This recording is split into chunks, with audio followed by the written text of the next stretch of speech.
The numbers, folks, are frankly staggering, and not in a good way. Cargo shipments to the United States have reportedly plummeted. We're talking by as much as 60% since early April 2025. This was when the US decided, in its infinite wisdom, to raise tariffs on China to a jaw-dropping 145%. If that doesn't make your morning coffee taste a bit bitter, consider this. Vision, a company that actually tracks these things, reported a 43% week-over-week nosedive in containers as of April 28th. This isn't a gentle dip. This is a full-blown, a cargo is falling off a cliff kind of situation. Our ports, usually bustling hubs of global commerce, are starting to sound eerily quiet. And that silence? It's deafeningly ominous. This quietness isn't some zen retreat for container ships. It means fewer goods are arriving. It means fewer ships are even bothering to come. The Port of Portland, for instance, saw its exports drop by a painful 50%. The Port of Los Angeles, one of the nation's busiest, experienced a 17% decrease in its exports. And it gets worse. Gene Soroka, the man in charge at the Port of Los Angeles, was bracing for a 35% drop in incoming cargo volume for just the first week of May. Think about that, 35% in 1 week. These aren't just abstract percentages, they represent real products, real materials, real economic activity just vanishing from the docks. This eerie silence, this sudden emptiness, is a direct warning. It's a massive, flashing red light on the dashboard of the American economy.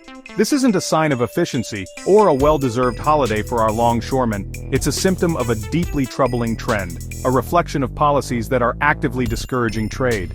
When ships stop coming, it's not because the world suddenly ran out of things to send us, it's because we, or rather, our leaders, have made it incredibly difficult and expensive for them to do so. The West Coast ports are sounding the alarm, warning of plunging cargo volumes and the significant economic pain that is sure to follow. Normally, American ports are a chaotic ballet of cranes, trucks, and ships. They are the lifeblood of our consumer economy, the entry point for countless goods that fill our stores and homes. Imagine Times Square on a Tuesday morning, then imagine it with only a handful of taxis. That's the kind of drastic change we're witnessing at these vital commercial gateways. The usual hum of activity is being replaced by an unsettling stillness. This sudden calm isn't peaceful, it's the quiet before a potential economic storm. A storm largely brewed by baffling trade decisions that seem to ignore economic reality entirely. We need to understand how we got here. These empty ports, these silent cranes, they aren't isolated incidents. No, they are a stark, visible symptom of a much larger condition. Let's call it Trump's America, a landscape increasingly defined by economic disarray and bewildering policy choices. The current chaos at our ports is deeply intertwined with former President Trump's well-documented and frankly, often perplexing stance on international trade and tariffs. He has long championed a kind of economic nationalism that views tariffs not as a targeted tool, but as a blunt instrument to be wielded aggressively, regardless of the complex, interconnected nature of global commerce. This approach, as we are now seeing, can have some rather dramatic and unwelcome consequences. Trump's philosophy on trade has always been one of confrontation, rather than cooperation. He speaks of trade deficits as if America is constantly being ripped off, a narrative that conveniently ignores the benefits consumers get from imports and the intricate global supply chains that businesses rely on. This aggressive, tariff-heavy posture has created an environment of profound uncertainty. Businesses thrive on predictability, they need to be able to plan. But when tariffs can be announced, changed, or escalated with little warning, often via social media, planning becomes a nightmare. This is the economic theater we're living in, and our ports are now on the front lines of its fallout. The broader chaos isn't just an abstract feeling, it's tangible. It's in the warnings from industry leaders, the anxiety of workers, and the dawning realization that the goods we take for granted might not always be there. This general climate of instability is a direct result of an administration that often seems to prioritize disruption over stability, rhetoric over reality. When the stated goal is to shake things up, sometimes things get broken. And right now, it looks like significant parts of our import infrastructure are cracking under the strain of these ill-conceived trade wars. The economic signals are flashing red, yet the response seems to be more of the same. So, how did we get from a general philosophy of America First trade to the specific crisis of empty ports? It's a direct line, unfortunately. The policies born from this chaotic approach, particularly the massive tariffs imposed on goods from major trading partners like China, are the primary culprits. These aren't surgical strikes, they are carpet-bombing campaigns on international trade, and the result is predictable. Ships stop sailing, cargo volumes plummet, and the economic engine starts to sputter. We're about to dive deeper into how these specific policy decisions have led to the current, alarming state of our maritime gateways. First, let's quickly talk about the supply chain. It sounds boring, I know, like something you'd only discuss if you were truly out of other topics at a dinner party. But it's crucial. The supply chain is the incredibly complex global network that gets raw materials to factories and finished goods to your doorstep. And ports? Ports are the giant, bustling doorways in that network. They are the critical nodes where goods make the leap from sea to land. If these doorways get jammed, or worse, if things stop coming through them, the entire system grinds to a halt. It's not just about a few missing items, it's about the whole intricate dance of modern commerce being thrown into disarray. Right now, the US supply chain is facing what can only be described as severe bottlenecks at its ports. But here's the twist. This isn't the kind of bottleneck we saw during the pandemic with too many ships queuing up, desperate to unload. No, this is a bottleneck caused by the opposite problem, a dramatic decrease in shipping volumes. The primary cause, as we've touched on, is the sweeping tariffs on Chinese goods. These tariffs have made it so expensive to import that the flow of goods has slowed to a trickle.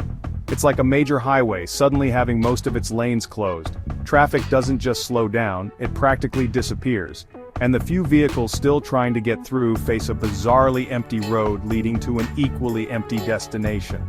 The consequences of this reverse bottleneck are already starting to surface, and they are deeply concerning. We're hearing serious warnings about potential goods shortages. Yes, that means empty shelves in your local stores. Major retailers like Walmart and Target, companies that usually know a thing or two about logistics, have previously warned about exactly this kind of scenario if tariffs got out of hand. Well, guess what? They're out of hand. The pipeline that keeps our stores stocked is effectively drying up. We might soon be facing a situation where the variety and availability of products we've grown accustomed to simply aren't there anymore, all thanks to a trade war nobody really asked for. This crisis has brutally exposed the inherent fragility of our just-in-time global supply chains. For decades, the system was optimized for efficiency and low costs, often at the expense of resilience. It was a delicate dance relying on smooth, uninterrupted flows. Now the music has not just stopped, the entire orchestra has been told to pack up and go home. These new pressures, self-inflicted through aggressive tariff policies, are demonstrating that what was once a finely tuned machine can be easily broken. And fixing it? That's going to be a monumental task, far more complex than simply imposing tariffs in the first place. The ripple effects are just beginning. Let's be absolutely clear. The primary reason our ports are looking like ghost towns is the relentless and frankly brutal application of what I'm calling the tariff hammer. Former President Trump's administration has unleashed a barrage of tariffs, particularly on Chinese goods, and these are not small adjustments.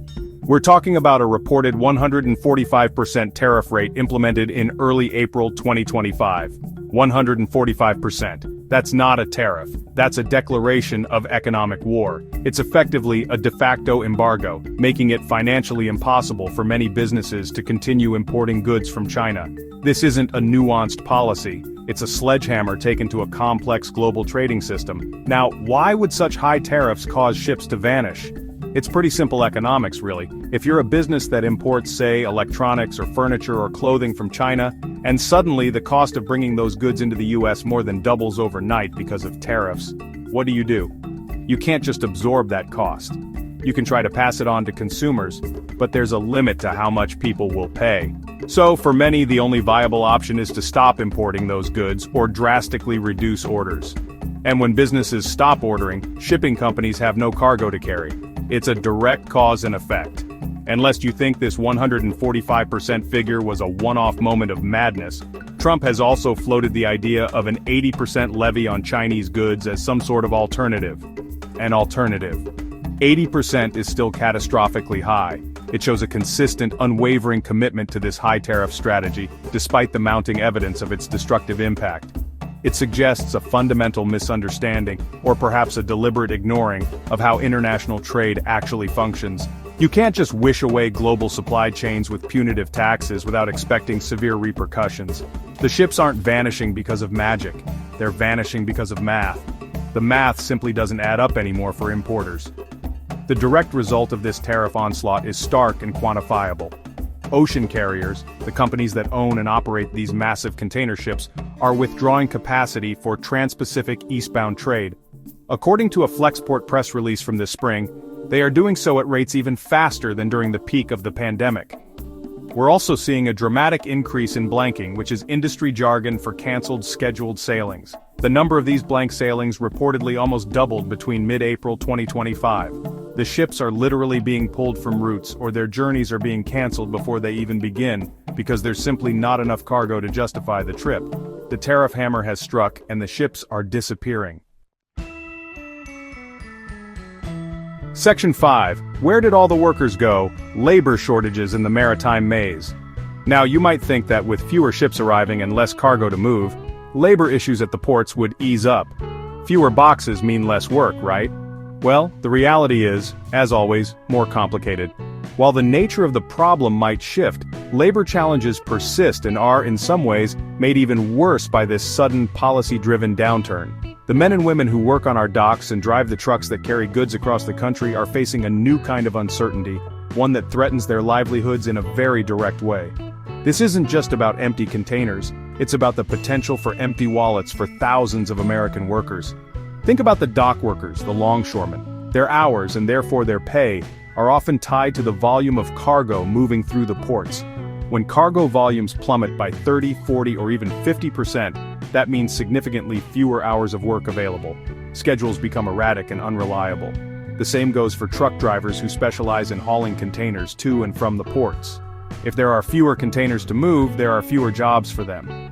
This sudden drop in activity doesn't magically solve pre-existing labor shortages in certain skilled areas. It just adds a layer of demand-side crisis on top of any supply-side issues with workforce availability. This situation is particularly cruel because many of these workers were on the front lines during the pandemic, keeping goods moving under incredibly difficult circumstances. They were hailed as essential heroes. Now, due to policy decisions made far from the docks, they face the prospect of drastically reduced incomes and potential job losses. The Chicago Tribune has reported on the worries plaguing thousands of dock workers and truck drivers. There's a real fear that this slowdown could lead to significant layoffs in trucking, logistics, and even retail sectors, echoing the job anxieties we saw during the COVID-19 shortages, but for entirely different man-made reasons. The potential for widespread layoffs is a serious concern. This isn't just about a temporary blip, it's about a fundamental disruption to the flow of trade that supports these jobs. If businesses can't import goods, they don't need as many people to unload them, transport them, or sell them. It's a domino effect that starts at the ports but quickly ripples outward through the economy. So while the phrase labor shortages might have previously conjured images of businesses struggling to find workers, the current crisis is creating a shortage of work for the existing labor force in these vital sectors. It's a cruel irony in an already chaotic situation. Section 6. Capacity Crunch, Industry Reactions and Policy Gaps. It's not just the government making moves that affect our ports. The freight industry itself is, quite logically, reacting to this new tariff-induced reality. Ocean carriers faced with a sharp drop in demand for shipping goods from China to the United States are doing what any business would do. They're reducing capacity. This means they are taking ships out of service on trans-Pacific routes. They are increasing those blank sailings we talked about. Essentially, they are trying to match the reduced supply of their services to the cratering demand. From a purely business perspective, this makes sense. Why send a giant half-empty ship across the ocean? It's expensive and inefficient. However, this rational response from the industry has its own set of problematic consequences for the broader economy. While reducing capacity might help shipping lines stay afloat financially in the short term, it creates a dangerous situation for the future. The Chicago Tribune has pointed out that this reduced capacity, designed to match weaker demand now, could cause significant delays and massively increased costs if, or when, demand surges again. Imagine everyone suddenly wanting to ship goods again, but half the ships are mothballed or reassigned to other global routes. It would be like trying to evacuate a city with only half the buses running. Chaos. The real danger here lies in the potential for a whipsaw effect. If these tariffs were, by some miracle, suddenly reversed or significantly lowered, and businesses rush to restock and resume normal trade, the shipping capacity simply wouldn't be there to handle it. We would swing from a crisis of too few goods due to tariffs to a crisis of too few ships to carry the suddenly demanded goods. This would lead to another round of soaring shipping rates, port congestion of a different kind, and ultimately, higher prices for consumers and businesses. It's a precarious situation, where short-term reactions to bad policy could create long-term vulnerabilities in our supply chain. This highlights a significant policy gap. There appears to be no coherent long-term strategy from the government to manage the fallout from its own tariff policies or to work with the maritime industry to ensure stability. Instead of strategic planning, we see disruptive actions followed by industry scrambling to adapt. Short-sighted decisions like imposing crippling tariffs without a clear understanding of the secondary and tertiary effects have very long and very damaging consequences. What's needed is a thoughtful approach to trade policy, one that considers the entire ecosystem, not just a simplistic and often misleading focus on trade deficits. Right now, policy seems to be making the problem worse, not better. Section 7, The Good Thing Delusion, Trump's baffling port perspective. Now, you might expect that faced with images of empty ports, warnings from industry leaders, and the looming threat of goods shortages, there might be some concern, perhaps even a rethink, from those who champion these policies. But no, instead we get something truly baffling. Former President Trump has publicly addressed the slowdown at U.S. ports and the sight of emptying docks, and his assessment? He has referred to it as a good thing. Yes, you heard that right, a good thing.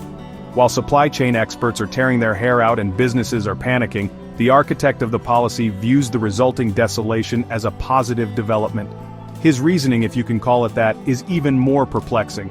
Trump has stated, and I quote, "That means we lose less money." Let that sink in.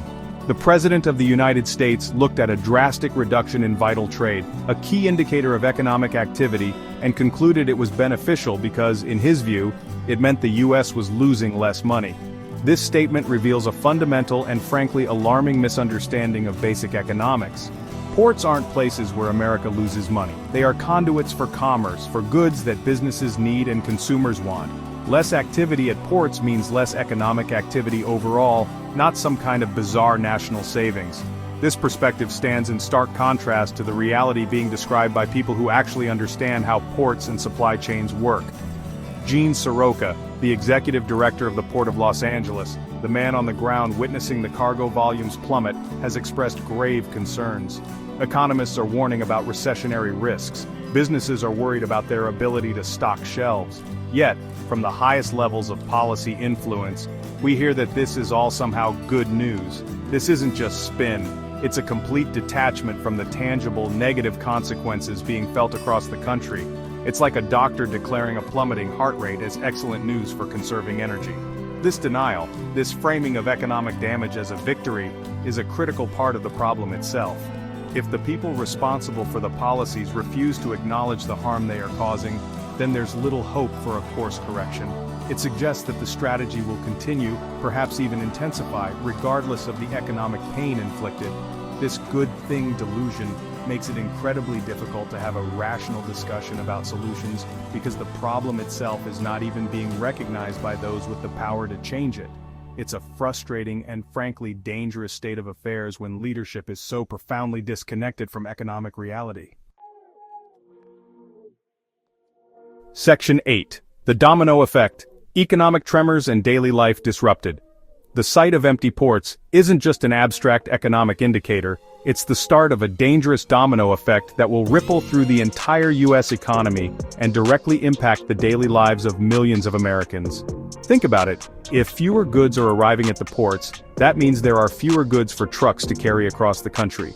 Warehouses, which normally store these goods before they head to retailers, will start to see their own inventory dwindle. The entire domestic transportation and logistics network, a massive employer and a vital cog in our economy, faces a slowdown simply because the tap at the source, the ports, is being turned off. For consumers, this translates into very real and unwelcome changes. The most immediate impact will likely be on the price and availability of goods. Gene Soroka of the Port of Los Angeles warned in early May 2025 that American retailers might only have enough stock on their shelves for about another 6 weeks. 6 weeks? That's not a lot of runway. We could soon be facing shortages of everything from electronics and clothing to household goods and manufacturing components. And when goods become scarce, prices invariably go up. So, get ready for a double whammy: fewer choices and higher costs, all thanks to these trade policies. The broader economic implications are even more severe. Experts are warning that this crisis poses a genuine risk of recession. Disrupting supply chains on this scale, choking off international trade, and causing widespread uncertainty is not a recipe for economic growth. It's a recipe for contraction. The Chicago Tribune even reported that this crisis could extend its bleak shadow all the way to Christmas 2025, potentially ruining the holiday season for businesses and consumers alike. We're not just talking about a minor blip, we're talking about the potential destruction of carefully built supply chains and a significant hit to our national economic health. This is serious. So how will this affect ordinary families? Imagine trying to buy a new washing machine only to find limited models and inflated prices. Picture manufacturers struggling to get the components they need, leading to production delays and potential job losses in those sectors. Consider the small businesses that rely on imported goods to stock their shelves. They could be pushed to the brink. The empty ports are not just a coastal problem, they are a national crisis in the making, one that will touch virtually every aspect of American life if not addressed quickly and decisively. The dominoes are already falling and they are picking up speed. Section 9. Navigating the storm: a call for clarity and action. So let's recap the grim reality. Our nation's ports, once symbols of bustling commerce, are growing quiet. This isn't some random act of nature or an unfortunate accident of global markets. No, the empty U.S. ports are a direct, foreseeable consequence of deliberate policy decisions, primarily former President Trump's aggressive and extraordinarily high tariffs on Chinese goods. These policies, combined with the resulting strategic capacity reductions by shipping carriers and persistent labor uncertainties, have created a perfect storm that is now battering our economic shores. It's a self-inflicted wound and it's bleeding profusely. The negative consequences are not theoretical, they are already beginning to unfold, and they are widespread. We're looking at severe disruptions to transportation and warehousing. We're facing the very real prospect of significant job losses for dock workers, truck drivers, and workers in related industries. Consumers are on the verge of experiencing shortages of goods and inevitable price increases. Economists are sounding the alarm about a potential recession. This isn't just about a few less ships, it's about the fundamental health of the U.S. economy and the stability of daily life for millions of Americans. The stakes could not be higher. The urgency of this situation cannot be overstated. This is not a problem that will magically fix itself if we just wait it out. The longer these destructive tariff policies remain in place, the deeper the damage will be, and the harder it will be to repair our supply chains and our international trading relationships. We need immediate action. We need a drastic rethinking of these tariff strategies. We need policies that support trade, not strangle it. We need leadership that acknowledges the problem rather than bizarrely celebrating it as a good thing. The time for denial is over. The time for decisive, corrective action is now. Therefore, this is a call to action. We need to talk about this. We need to understand the profound impact these policies are having. It's crucial to demand clarity and accountability from our leaders. Why were these decisions made? What is the end game? And most importantly, what is the plan to fix this mess before it causes irreparable harm to our economy and our communities? Let's encourage a robust public discussion, push for sensible solutions, and work towards rebuilding a trade environment that fosters prosperity, not paralysis. The future of American commerce, and indeed our economic well-being, depends on navigating out of this self-made storm. What are your thoughts on how we can chart a better course?